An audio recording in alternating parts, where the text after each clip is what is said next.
Good morning, good afternoon, and good evening for another very special edition of WOWSA Live with our host, Ned Denison. Hello, everyone. I'm the chairperson of the International Marathon Swimming Hall of Fame. We have one of our honorees with us today who's been in the Hall of Fame longer than most people. His name is Ted Erikson. Good morning, Ted. I think it's your time. Good morning, Ned. Good morning, Steve. You kind of burst onto our scene in the sport in 1961. So tell us a little bit about how we got from the baby Ted to 1961.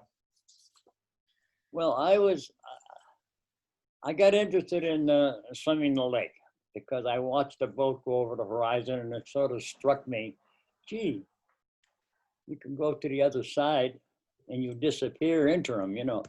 Anyhow, I wanted to swim the lake.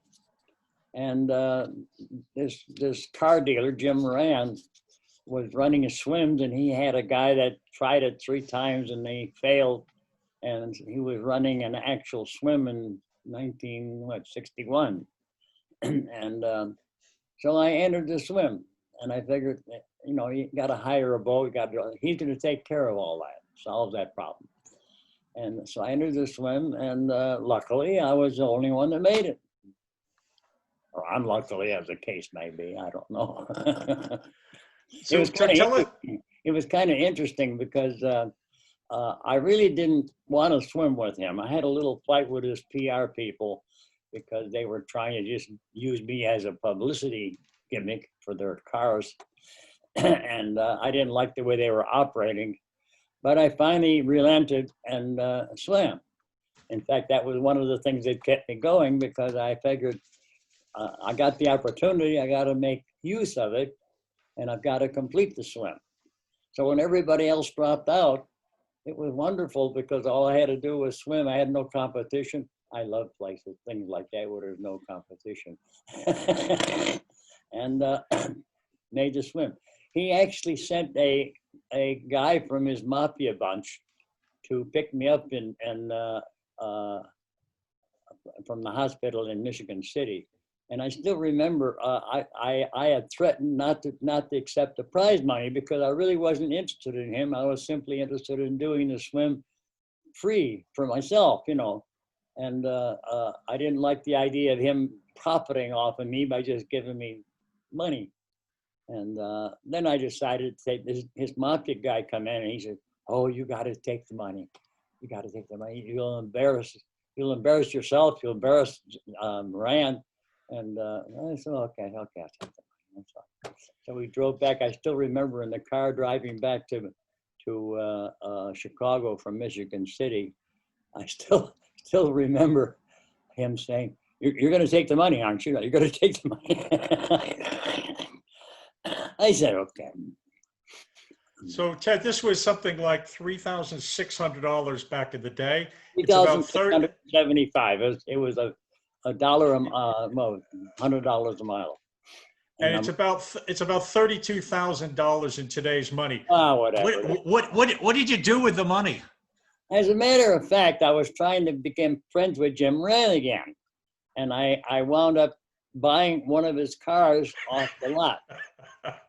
And I didn't like it, actually, and I took it back there because we still had a little disagreement about the settlement of the whole show. And so I took it back, and I wound up getting a Chevrolet Monza. I did buy another car, actually. It solved my budget problems at the time. So the car dealer set up a swim, sponsored it, you won it, gave you some money, and you went and bought a car from him. He was a little pissed because he obviously wanted publicity. When I brought the car back, I didn't like it. It was a Ford. I forgot what it was, but I didn't like the way he had to put your hand on the window and everything. And so I took it back and told him I didn't want it, and he passed it off. And then I went over to the Chevy dealer right next door and bought a Chevy Monza, which I loved. It was a nice car. So tell us about that exact moment in the lake when your boat crew said to you, "You're the only one left." How far in were you? What were you thinking at that point? Well, I was still trying to figure out if I'm going to make it. I realized that when everybody had dropped out, all I had to do was finish. So it seemed like it was an easy thing to do. And I was pretty happy about that. I was having problems with my feedings. And I remember I took dry cereal because I had swallowed a lot of water from the rough water. I had swallowed lake water and I was getting pretty wet on the inside. And I remember taking some dry, I think they were Cheerios or something, just munching them, chewing them down, which absorbed the water and worked out pretty good. And that was it. There's no problem. Just keep going. You know, it's a matter of plugging along. You'll get there sooner or later. I was going pretty slow, and it was kind of funny because they never expected me to finish. And because I was going slower, and then they lost me a couple of times. Anyhow, it's kind of funny. When I finished, they were kind of embarrassed. I was kind of happy. I was, what else could I done it. That's what I wanted to do, was swim across the lake. Don't ask me why. I haven't figured that. I've been working on that problem, why I'm swimming in the first place. That's about it. What else could I say? And what was your swimming background before this big lake swim? Had you done some marathon swims? Well, I probably started in Big Sandy, actually, where there was a reservoir, and we used to swim in an old reservoir. And I remember there were leeches in the reservoir. And my stepfather and my brother, we were in the water, and I'm looking at them when they came out of the water, and I see these things hanging on their body, and I'm laughing, ha ha ha. Then I realized I had them on myself too. That was the start of my interest. But my swimming interest in marathon swimming really began in the Navy. I was stationed in the submarine base in Key West, Florida. And the commander of the base wanted some publicity for the sub base. And he organized a small swimming team. And so I was one of the volunteers for the swim. And there were 6 of us on the swim team, I remember. And the naval, in 1947 Jacksonville, they had a naval all-Navy meet. And so I entered the 800 and the 1500 meter. And because I wanted to swim, I wasn't interested in anything else at that time. And I wound up 3rd place, I remember. A little disappointed in that, but it kind of got me interested in swimming. That was about a month before I actually got out of the Navy. I was being retired of the Navy. I had done my enlistment. And I went into, excuse me, I went into Chicago. I had actually registered in the Navy with Oklahoma A&M. And the chaplain there was from there, and he convinced me that's a great school and go there. So I had sort of registered there. But when I got back in Chicago, my father said, "What do you want to go there for?" He says, "Why don't you go to IIT? It's right in Chicago here." So I went over to IIT, checked in, and okay, yeah, it's closer. And I signed in there, and I still remember I'm in the line and signed up. Of course, I was on IIT. And at the end of the line was the swim coach. And he said, "Do you swim?" And I said, "Yeah, a little bit." I was in great shape. Oh, I was in really top shape then. And I said, "Yeah." He said, "Well, we have a swim meet then. You're now registered in. You can swim for IIT now. We have a swim meet tonight." Oh, I said, "Okay, yeah, I have nothing else to do tonight." So I went there. It was kind of funny because nobody knew me on the team. And I wound up swimming. I still remember Don Cherry from Loyola was my main competitor. I was swimming the 220 and the 440. And I won both of them. And of course, they all got excited. "Who are you? Where'd you go?" And so I had a lot of fun there. I wound up swimming 4 years at IIT. Where was I trying to go? Oh. Well, Huh? I was going to bring you back to the lake. In 1992, you went back again. And in 1993, you were back yet again. You ran into 2 of the finest open water swimmers ever. And in 19, when I got my degree, I got interested in swimming again. And in 1961, the lake swims. I followed that. You heard that story already. And then I was, of course, at that time I was married and I had a child, and I was a little disturbed by the fact that I needed money, to take care of things. So I was looking for money. And so when he ran this swim in '62, $10,000, I thought, oh boy. Well, that was when Greta beat me. That was a two-part swim. Anyhow, Greta and Dennis Matoush both beat me. I finished the swim, and then it came to '63, which was the Benton Harbor swim. And son of a gun, that's when Abu Heath came into the picture. I mean, '61 was sort of a local swim. '62 was sort of a national swim, and '63 became an international swim because it brought in people from other countries. And Abu Heath came into that one, and of course I was trying to catch him in the night, and I tried every trick I knew of, including some that I've heard about in the swimming world. namely at night you can do things maybe nobody will see you, and you can surprise people. Well, it didn't work, but it was an interesting sideline. Anyhow, he beat me by what? What did I have? He was ahead of me by like 3 hours. Was that 37? No, 2 hours. But I finished the swim again, and I was getting known as the best second place swimmer in the world because I never had a first place. The first place was when everybody else dropped out. And that was how I got interested in channel swimming. So Greta Anderson still kind of lords that victory over you from 1962. If you could have won either of those, would you have rather beat Abu Heath or Greta? Which one would you want more if you could have it? Well, the money was on if I had taken them both, I could have got some more money actually, and I was interested in money then. I think that was part of my driving force.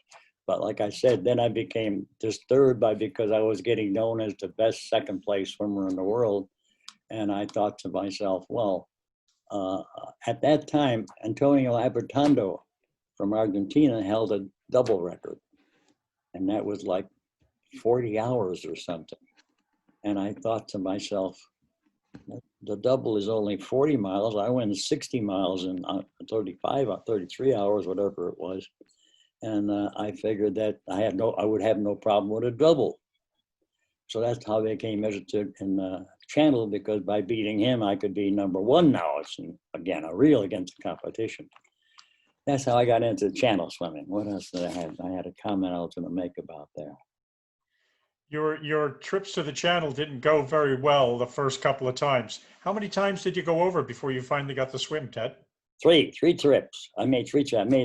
Actually, it was kind of funny. I got into Dover on the first one, and it was my daughter's graduation present, so I had her along with me. And I looking for a captain. I found a captain, and I told him I wanted to swim a double, And he said, "Don't you think you got to try a single first?" I said, "Look, I swam 60 miles. I said, double is only 40, the most in channel." And I said, "Oh, yeah." So he was good. Peter Winters, he was kind of funny. So anyhow, popped in the water, swam, and got across 12 hours to Dover, St. Margaret's to France. And 12 hours, so it wasn't a bad time. Turned around, started coming back, and I still remember my daughter's on the boat, and she's making meat feedings and everything. And I'm coming back, and we started running into the situation where the tide's going to change, and if I couldn't get in like 3 or 4 hours, it's going to be another 8 hours because the tide's going to take me away from England. And I still remember the captain told my daughter, he says, "Look," he says, "your father's got to pick it up. He's got to get in the next 2 or 3 hours, or it'll take him another 8. And I still remember he said, "Tell him, say something encouraging." So he gives her the megaphone. I'm in the water, look, and she says, "Dad," I still remember her words clear as a day. "Dad, yeah, you don't have to swim if you don't want to." So I wound up quitting because it was getting kind of rough and it was pretty obvious that I didn't have enough to get in 2 hours. I still remember that was funny. Anyhow, well, it became kind of an obsession with me, and I had the chance to go back the next year with my job. I had a paper to give at Cambridge, in England, and so I tied that in with another attempt with Peter Winters. I now had him tied up as my regular escort, and I had talked to the people where I worked. I had a computer man who was doing analysis of the currents in the channel. And he had decided, he had come to the conclusion that I should be able to do about 26 hours on a double if I followed the currents right, you know, and got in the right bait at the right time. And so that's what I had established a course based on the computer, and I showed it to the captain, and he looked, you know, they operate with little gum and by gosh, but he's okay. So he started taking it. So I get in the water at St. Margaret's Bay, which was the start, and being a little concerned, I decided to start 15 minutes earlier, which was a mistake. And where I started swimming, everything was going fine. And he's plotting my course, got us out into the channel. And I still remember him holding the map out on the side of the boat. And he said, Mr. Erikson, Mr. Erikson, he says, we're here. And your course, planned course, we're supposed to be here. And what do you want to? And I'm looking at her, oh, Christ, I quit. And I decided that the computer thing wasn't going to work at that time. That's about the story of it. The next year, I actually went back seriously to do the channel. Did I have a free ride? I don't remember if I had a free ride from somebody. But anyhow, I went back and I got the idea to do it again.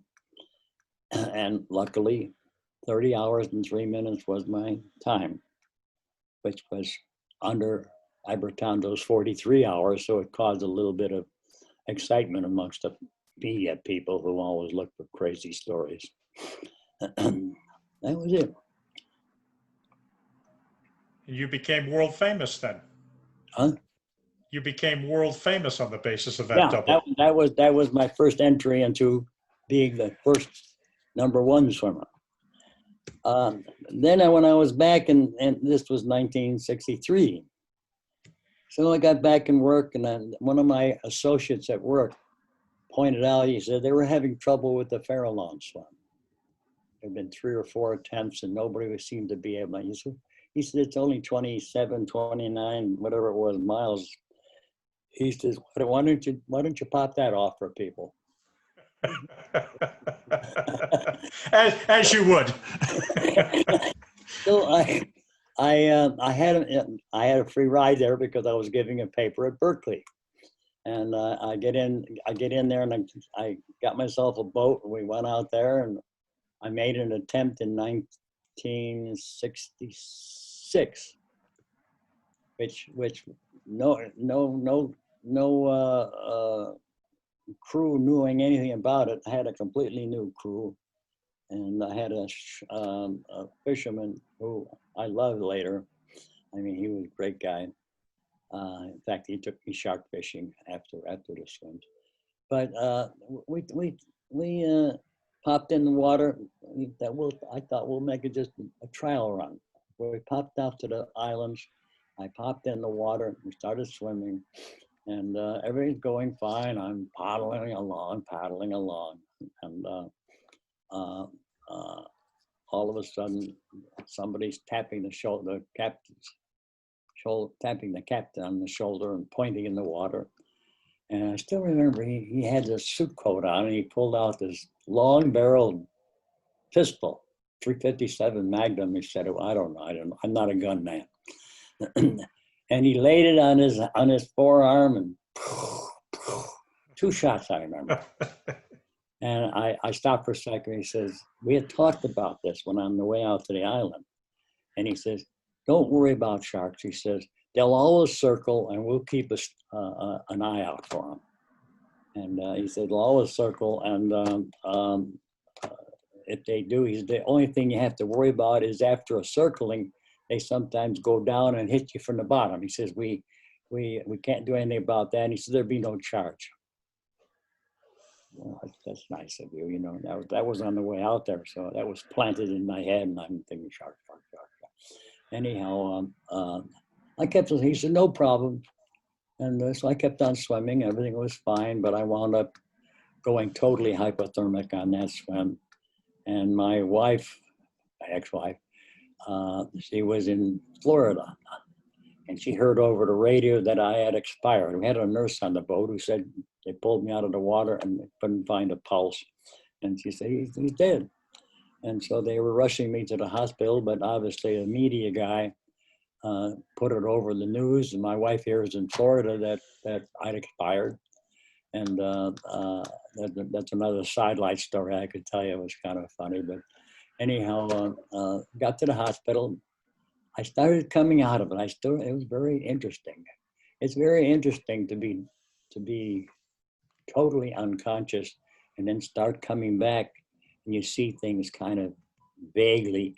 And I remember my contracting officer from the Air Force Office of Scientific Research, which is how I got there, I have given a paper, Colonel Donovan, he was there. And he was in the ambulance going to the hospital with me, and he said, it's me, Colonel Donovan. I'm looking at the badge, and I couldn't focus. My eyes wouldn't focus.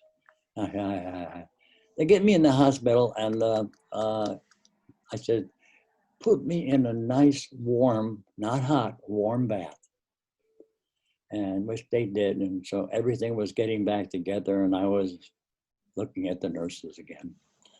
And that's about that problem. I think I remember there. Did I have anything about there? Oh, yeah,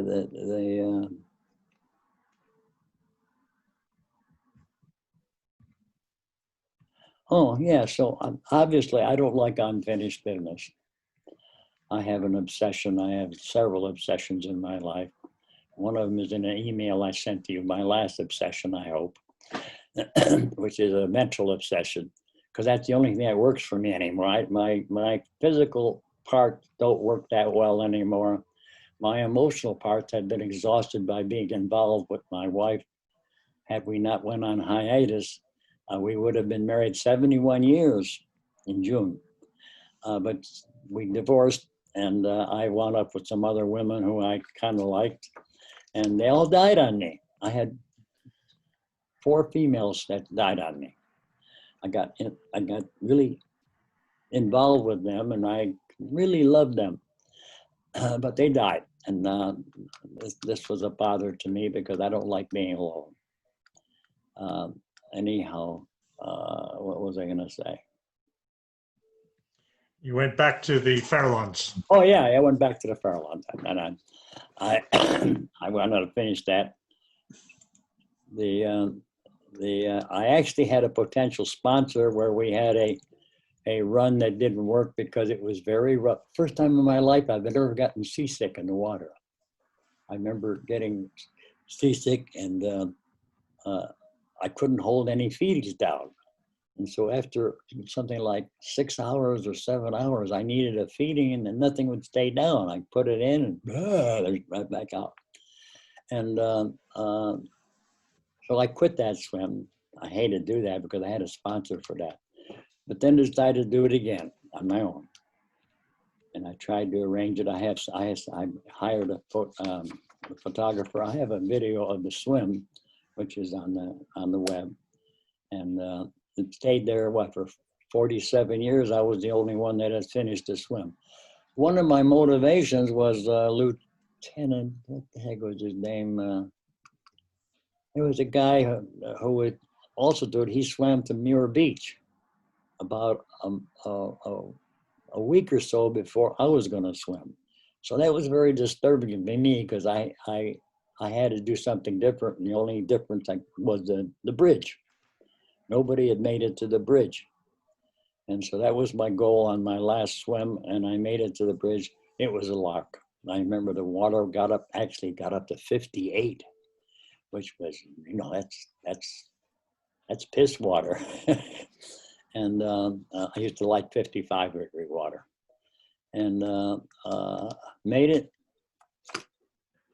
Held the record for 47 years till Joe Locke, who actually broke my record by a little bit, and then Kim Chambers came along and also did it to the bridge.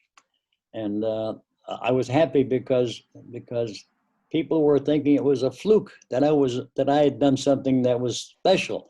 Well, yeah, I had done something special. I'd studied the currents and realized that in order to do the Farallon swim, it's not like the channel where you'll go off the course to the side.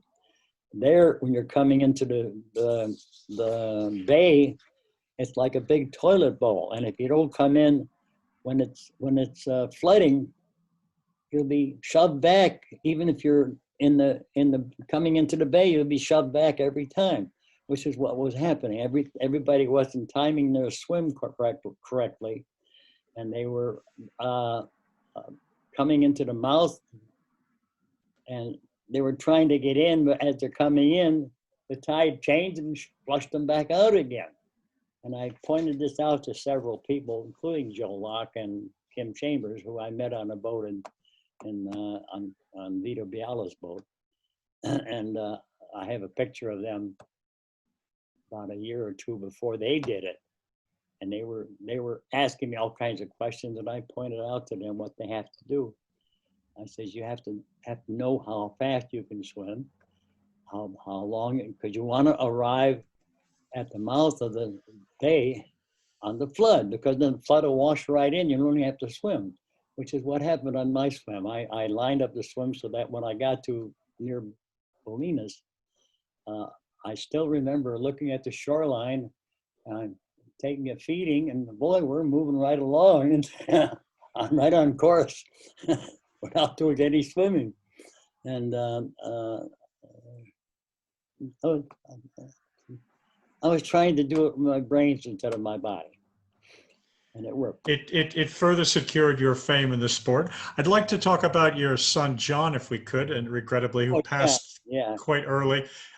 Do you remember when he decided he was going to swim the channel? What age was he? I remember he was watching me swim, and he started swimming, and I think he became jealous.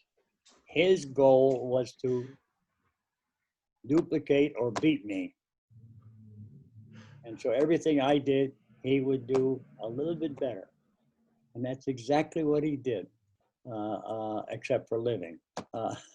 He went through, the only thing he didn't do that I did that kind of stopped me from, we're talking. He didn't do the Farallones, and that was because his wife didn't want him to get eaten up by a shark. She denied him the opportunity. But his goal, his reason for swimming was to beat me. That was his motivation. And that was why when he picked the triple channel as his goal, that would be minimum 60 miles. And 60 miles is what I did on the Benton Harbor swim. So if he can do a triple channel, he would beat me. And that became an obsession with him. He wound up swimming the channel about 17 times in that goal, and finally did it in whatever was 81 or something. And that made him happy. What was your what is your best memory of his triple swim? Huh? What's your best memory of his triple swim in the channel? What do you remember the best? In the water? When he was swimming? Well, Rosie and I were his handlers. And he swam from England to France, and then France back to England. And now he's on his third run. And everything was going along pretty fine. But as he's coming into Calais, he was obviously a little bit off course. And I remember being very concerned. Oh, shit. he's going to be washed out, you know. And I was complaining with the captain. I pointed out that I said, you know, I said, you can't bring him in. He's going to be washed. Let him finish down the road by Calais, down past the point, past Cape Today. We're in Calais. And anyhow, we had a big argument on the boat, and he insisted. So Rosie said, relax. And I asked John, says, "Don't worry, Dad." He says, "I'm okay." He said, "I'll finish it," and he did it. But I remember I was more concerned that he wasn't going to make it because he was so close, and so many channel swims fail when they're so close. So Ted, we're coming to the end of the time. The last question for you, it's pretty easy now for somebody to jump on a plane and rack up a whole lot of 10K, 15K marathons and build a resume. I know, I look in the mirror every now and then, I can see these people. You didn't have a whole lot of marathon swims. We could argue that just about everyone was a pretty high quality swim. You know, 3 lakes, double channel, fair lawns. What would you like your legacy to be in the sport of open water swimming in 50 years? Well, I had spent a little time looking at that question. And I think when you look at the body that you're given from your parents and you start using it and you realize you've got a head, you've got a body, and you got feelings. And I try to use all of them to the maximum. I think I pretty much exhausted all of my capabilities in the physical world, but from the swimming. I exhausted most of my capabilities in emotional because I got involved in love many times, and the females kept dying on me, including one was a dog. That was my best one, actually. My dog was my favorite one. Excuse me. And then you got the mind. Okay, I went to college. I got my bachelor's. I got a master's degree. I did research for 20 years. I'm still working on the mental part. I'm trying to exhaust my last abilities in mental. So my legacy to me, to anybody who swims, should balance all of the things that you have, that you've been given. Many people just concentrate on the swimming and that's all they do. They don't do anything else. They don't even know how to add, subtract, or multiply or divide kind of thing. Others take advantage of females, which I did in a way, but not really, because the ones that died on me, I was still in love with, and I would have married them, except they died on me. I told my wife, I'm still friends with my ex-wife, actually. I sent her thanks anniversary card. I said, I said, we would have been married 71 years in June if we both hadn't taken a hiatus and separated from each other for little bits. She got married. I never got married because I was always looking for somebody to replace her. And I never could quite understand why she couldn't handle a mistress. I had a mistress, which was basically the reason for the divorce. And that's it. That's the whole ball game. Balance. Use everything you've got. Don't think only one thing is the whole show. In fact, there's parts that I still don't understand, which is what I'm working on. My obsession right now is, what the hell is it all about? What's this living all about? I mean, I've done all these things, so what? So I'm going to die, and I'm going to be laying in, they're going to burn me or whatever they're going to do with me. I don't know when I'm not here anymore. So what? Ted, I think you already have an incredible legacy, and I want to thank you very much for your time today. Thank you. Take care of yourself. Thanks.